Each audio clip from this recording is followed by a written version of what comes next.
Hi, this is Tim at the 1916 Company. Welcome and thanks for logging on. If you love this watch, email us Mosso at the 1916company.com. It is in the description below.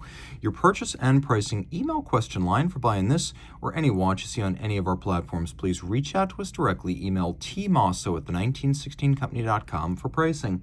Today, we're discussing a watch rarely advertised by Vacheron. You hear all about high complications, the custom pieces from Les Cabinotiers, and of course the overseas, but the Patrimony and the Traditionnel dress watch lines are almost overlooked, and that's a shame, because this Vacheron Constantin Patrimony reference 81530 is an absolute 36mm white gold gem, a timepiece that measures 7mm thick and from lug tip to lug tip, 41.2 millimeters across the wrist. It has an 18 millimeter spacing between the lugs. Now, some might think that a watch of this size with diamonds is feminine, and I'm not going to argue the point. Those are our cultural tropes. But I'd also say that by any 20th century dress watch standard, this is a perfect size for a man. 36 seems fine. Winston Churchill wore a 36. He had a mightier wrist than I did. Are you going to question his manliness? This is a watch that you could absolutely wear as a dude if you're okay with the diamonds. In terms of size, it wears nicely. The proportions are beautiful. It's elegance incarnate. This is the type of watch that helped to establish Vacheron's Holy Trinity reputation back when that reputation was still actively being made. Easily fits underneath the cuff, no issues there, and you can see down the barrel plenty of clearance as well as from over the top. It has a bonded strap, which means there's no stitch holding it together. It's almost a sort of mauve color. It's a difficult one to describe. So mauve with maybe a little bit of a heavy emphasis on purple. Medium rectangular scale alligator leather matte finish. You can see it has a folded edge. It's bonded so it has a seamless look. Calfskin on the bottom. No crimping, no gouging. Brand new Vacheron factory strap.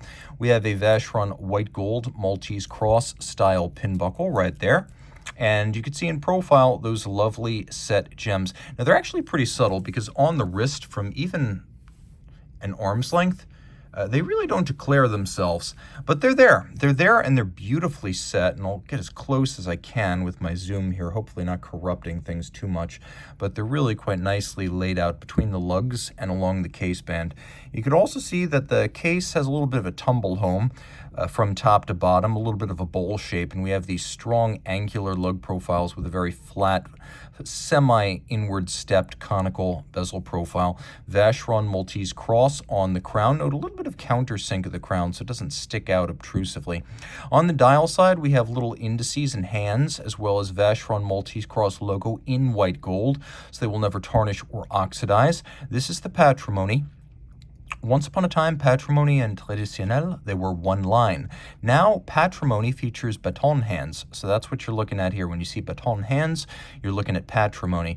And you can see that they're half frosted to make for a better contrast against this soft opaline silver-white base. We have a dimple-style minutes track outboard, each one glossy for easy reading. It is simple, 2 hands. This is what a dress watch was traditionally. And many say if you are going to wear a watch with a tuxedo, this 2-hand style, as simple as possible, is the one to pick. On the reverse side, protected down to 30 meters, we have a little gem, a movement not often seen these days, but one of Vacheron's first ever in-house calibers, launched in 2004. It's the caliber 1400. It's a beautiful little thing, 2.6 millimeters thick, 20.65 millimeters in diameter. Vacheron wasn't cutting any corners back then, building a movement that could be used in either men's or women's watches. You could see 1, 2, 3, 4 interior angles, 5 sharp interior angles where bevels converge in an inward crease. You will find quite a few Geneva seal movements from other brands that feature one or none of these sharp inward angles. So Vacheron gilding the lily on a very simple architecture, and it is a fairly simple architecture as we have a ratchet wheel, center wheel, third wheel, fourth wheel, escape wheel, and balance. So like a very, very small version of a pocket watch. You can see it has the Geneva hallmark on it, finished to those August standards. A very cool solarization on the ratchet wheel. If you look very carefully, and it's not easy to see, but if you look at the teeth of the ratchet wheel, you could see they've been internally micro-beveled. That's something you don't often see. All screw heads mirror polished with chamfered slots and circumference. There's engine turning or pegwood perlage on the base plate. We have abrasive wheel stripes or Côte de Genève across the bridges. And then if you look, all of the screw and jewel sinks are internally mirror polished and beveled, which is quite impressive. In terms of technical specifications, well, manual wind, 38-hour power reserve. It's actually a fairly high beat rate, so 4 hertz beat rate. So it's what's considered to be a modern or 8 beat per second rate. And all of this really quite beautifully packaged into what's about the size of a American 25-cent coin. Beautifully done. Honestly, this is as good gets. No, wait, this is great.